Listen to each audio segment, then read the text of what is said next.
So here we are, guys, the beginning of match day 7, okay? Now, this is, in my opinion, the match day we have all been waiting for. It is the return of the Champions League and the Europa League, as well as also all the big leagues over the weekend that we're going to have coming our way. So I tried to have this on this little bit for the video starting, but as you can see, we've got match days all the way through the week. There's no media days, and this is harping back to a video I did last week for the subscribers. Pardon me. Phase 2 of the season is about to be kicking off, and this is the tip of the iceberg, guys. So this is going to be the preview of match day 7, guys. Let's get stuck into it.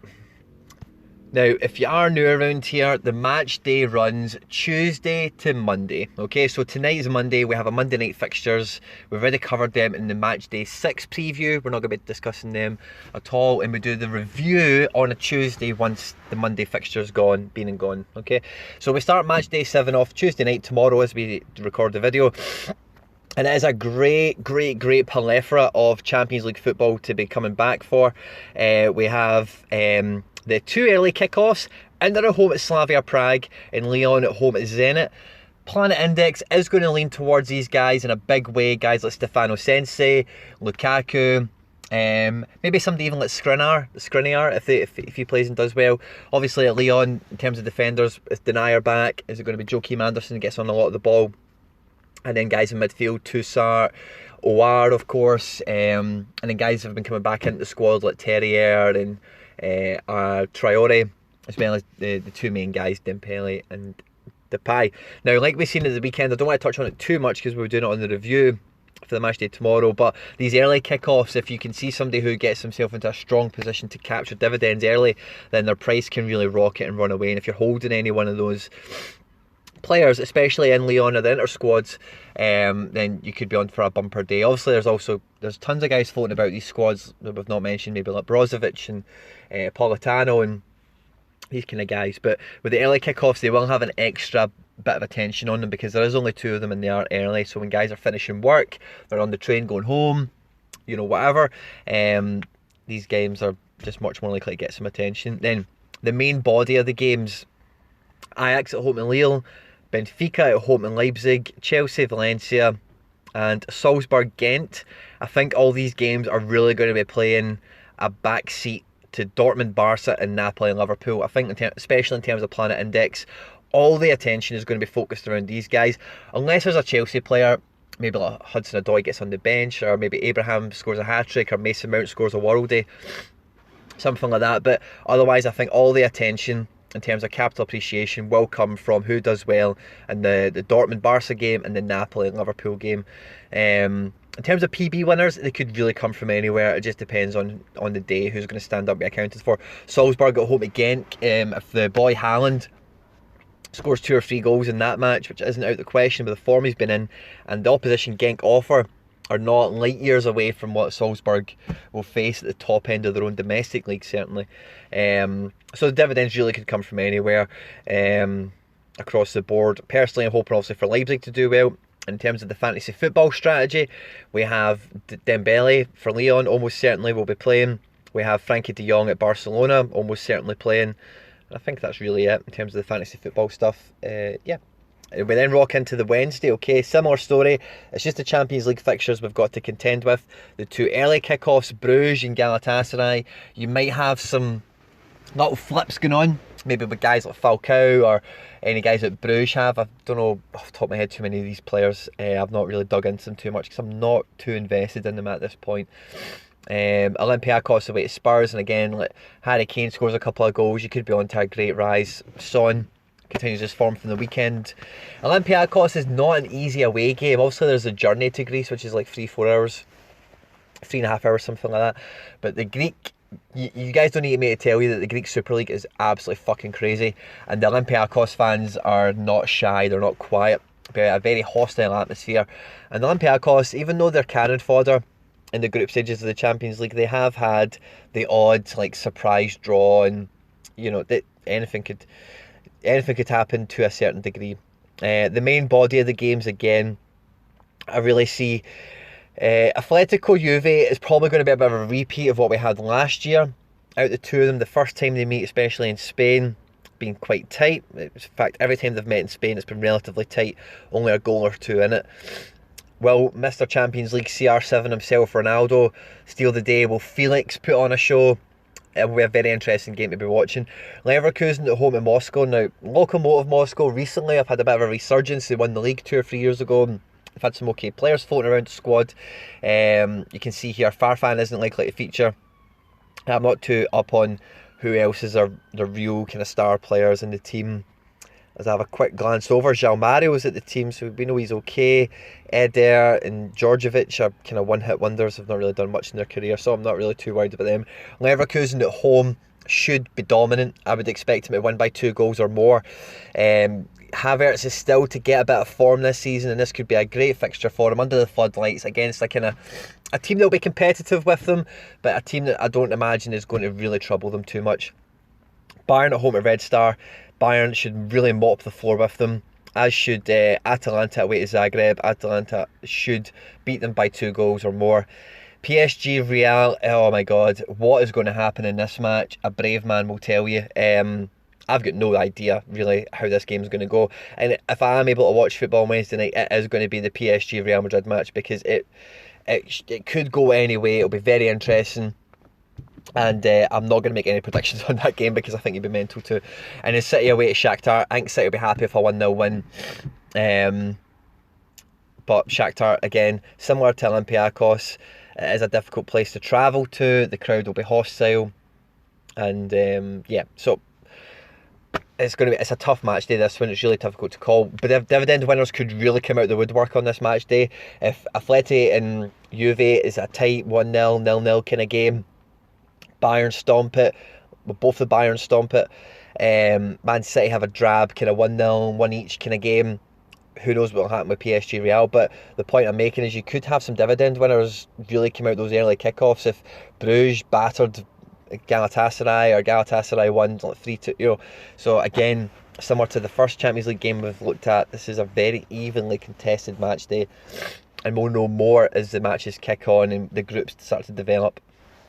We then rock into the Thursday, and it is the return of the Europa League. Okay, now we've got 2 sections of early and late kickoffs. Okay, so we'll look at the 5:55 games first of all. Okay, Apoel and Dudelange, no one cares. Basel and Krasnodar, probably like 2 people care. Cluj at home at Lazio. Lazio supporters, Celtic fans will be watching this. If you're holding Lazio players in the index, Luis Alberto, Ciro Immobile. Cluj, I'll tell you this now, are rank rotten. So if Lazio drop points, I will lose a bit of respect for them.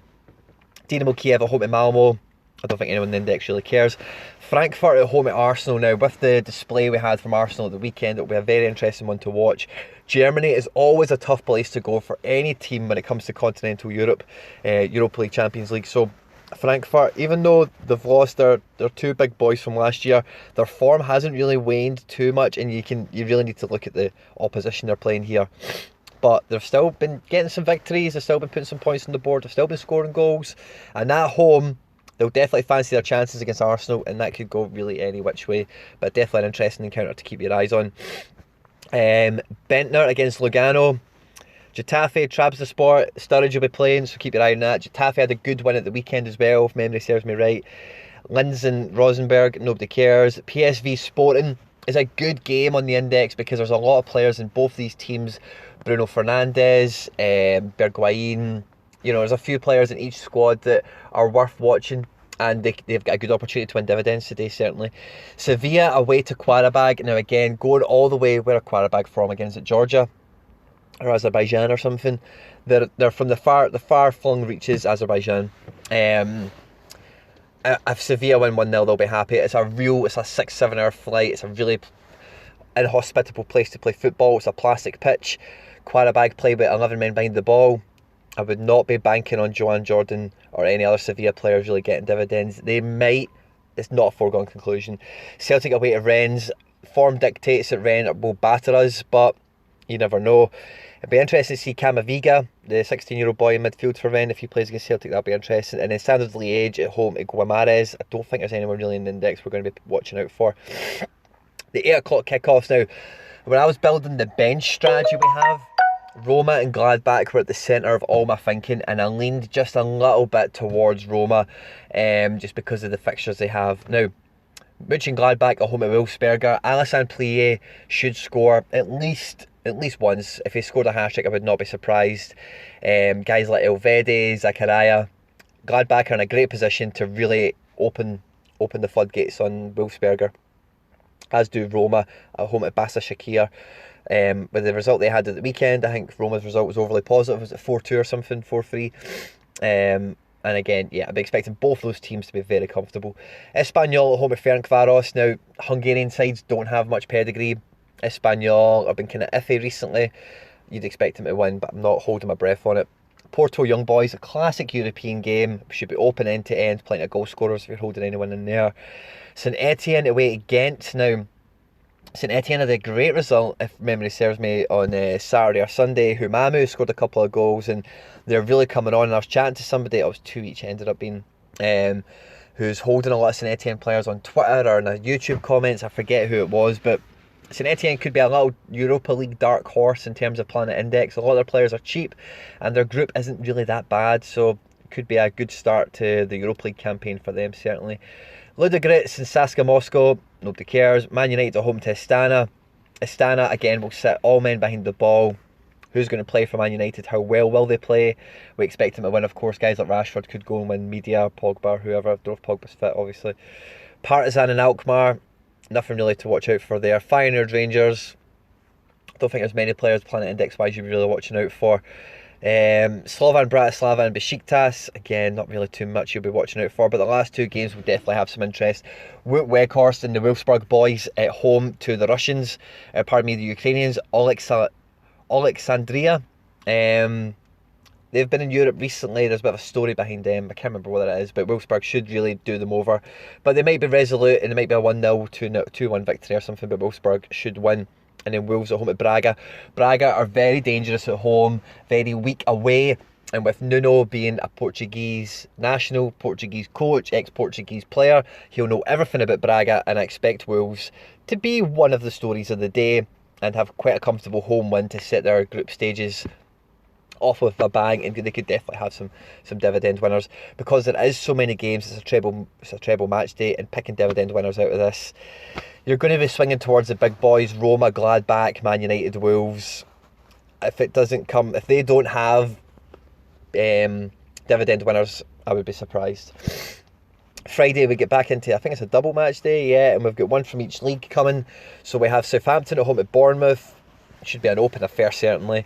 Strasbourg at home at Nantes, we expect that to be quite tight.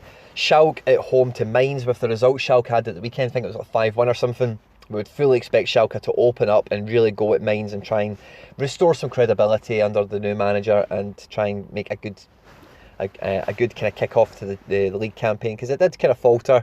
3-0, the results have not been great, but that great win against Paderborn should really set them off against a Mainz team who are definitely struggling. Against the current Cagliari at home at Genoa. It's a Friday night game. Italian league has been very wishy-washy for results. Like the weekend there was manic for goals, so this game could really be anything. Nangolan is at Cagliari. They've got a few okay players floating about. I know they're not everyone's favourite club now because of the racist fans and whatever, and Genoa have some tidy players as well, so you might get a wee cheeky dividend winner. But everyone's favourite, I think, for the Friday night is going to be Betis away to Osasuna. Now, Osasuna are not a rubbish team. Look at their form. So if you've bought Betis players thinking this will be a rollover, it could happen. It probably won't be. Betis may well win, but it's not going to be a rollover, guys. So interesting single match day there to get you going. Now, we're 14 minutes in and we've still not got to the weekend, guys. This is what I'm talking about. This is the new phase of the season when we've got matches. So the Saturday is an action-packed game. Action-packed match day. So we've got all the leagues. I just pulled that. I don't know why that FA Cup thing is here. I'm just going to remove that now so it doesn't interfere with what we're doing. Remove. Thank you. And all games. Cool. So in the Premier League, the early kickoff is Leicester Spurs. Again, like we've been saying, these early kickoffs, if Maddison does a good performance, or Harvey Barnes, or Tielemans, or Chowdhury, obviously we expect Vardy to play well, and then all the Spurs boys, and you could have a great real capital appreciation winner there, depending on who you think is going to do well in that game and if it actually happens.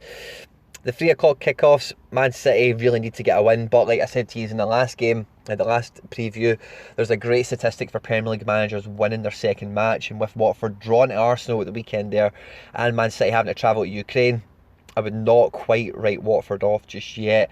I don't think Man City will allow complacency to come in a home fixture against Watford, who are bottom of the league at present. But you never know. Everton, Sheffield United and Burnley, Norwich. They could go either way. I know we're all back in Norwich now, but Burnley, if anyone's going to keep a clean sheet, it's going to be Burnley. Newcastle, Brighton, probably the worst 5:30 kickoff I could think of. In France, it's all much of a muchness really. Montpellier, we're still waiting on Savernier to return. Monaco, what was actually, I didn't even see the Monaco-Marseille score the other night. 4-3. I'm just going to check this out real quickly, guys, sorry. But yeah, I actually seen that at half-time being 2 each, and then I slipped off. So yeah, Monaco are scoring goals again, they're still conceding like mad. Reims have some dangerous players like Remy Odin and whoever, but France has not much. Metz at home to Amiens, there's some goal scorers in that Metz team certainly. And in Bundesliga, the Bayerns have good teams to play at home again, so after their Champions League escapades could be a good week to be holding these guys. Freiburg are in good form, Augsburg not so much, and Berlin and Paderborn are still fighting against the tide. And in Bremen and Leipzig, the 5:30 kickoff should be very interesting. Udinese, Brescia, not worried about that. The Milan derby and Juve with an on paper easy tie at home to Verona, so we could have some dividend winners coming out of there, especially the Milan derby. Milan derbies are typically boring, but if like Lukaku was to score a couple of goals, you know, he's got it in him. Same with guys like Brozovic and Sensei. It could be a very good game, but it depends. AC Milan have been really all over the shop. Their team selection has been random, almost idiotic, and with the players they've got, you know, they're really wasting away. And in La Liga, you know, Madrid at home, Atleti, Celta Vigo, should be a 1 or 2-0 win for Atleti, and Barca away to Granada. They should really do some damage there again as well. We roll into the Sunday, and again it's a treble match day. We've got all the leagues firing. The Sunday is a really busy Premier League actually. Wow, all the big boys are in action. Chelsea and Liverpool will be the game of the day. Man United, West Ham, yeah. Villa and Arsenal, yeah. Wolves, Palace, interesting matches certainly. Chelsea and Liverpool will be all the attention. France, Lyon, PSG is a big game of the day obviously. Lille and Rennes, if you're thinking, again, that game will be very interesting from a lot of standpoints. And then Bundesliga, Gladbach at home at Dusseldorf is a favourable fixture, but Dusseldorf are fairly irresolute. And then Frankfurt, if they have a great midweek performance against who they got, Arsenal, then they could be really rocking in that Dortmund fixture with some confidence, and that could be a very interesting game on the Sunday. We have another 11:30 game on the Sunday in Italy. Both these boys, I told you last week, they're not fools, and they didn't let themselves get run over too badly. Sassuolo did lose to Roma. I think it was 4-2 or something like that, yeah. But they definitely gave a good account of themselves. And Spal beat Lazio, so there's some players we need to be watching out for these clubs that could really be stepping up and make themselves a really valuable asset on the index. The rest of this, the Sunday Italian matches, none of them jump out too greatly. Atalanta, Fiorentina should be interesting. Napoli should batter Lecce. Roma should really be beating Bologna. And Lazio, Parma. Lazio should be beating Parma, but with their form and with the Europa League midweek, that could really go either way. And then on the Sunday in Spain, we have Sevilla against Real Madrid. That will be very interesting for a lot of people's portfolios. Mallorca, Getafe will be very interesting. Valencia need to beat Leganés. Bilbao, Alaves. There's some good players flown about that Alaves team. They've been unlucky with their fixtures. And Sociedad have got some exciting players. And depending on how Espanyol fare on Thursday, that could be an easy game for Sociedad, certainly, to go and get some dividends and go get some points on the board. And then the final day of the match day we rock into is the Monday, and we have a single Bundesliga game, and it is Wolfsburg at home to Hoffenheim. Now, both teams are laced with PB potential, but any PB winner on Monday will come from one of these two squads. Will Kramaric come back? Will Belfodil recapture his form from last season? Will Weghorst continue on the goal scoring? Max Arnold, all these guys, will they continue to do well? And if you've got like a spare £8 or something like that in your portfolio and you don't really know where to put it, you could easily put it on a Wolfsburg player and have a good fixture on the Thursday night, and then a very good Monday night fixture to have them held for before kick-off certainly, and you could make some easy profit there, guys. This has been the Matchday 7 review. If you're new around here, like, share, subscribe, retweet, all that good stuff, guys. Stay out of trouble, and I'll catch you on the next one. Take care. Bye bye.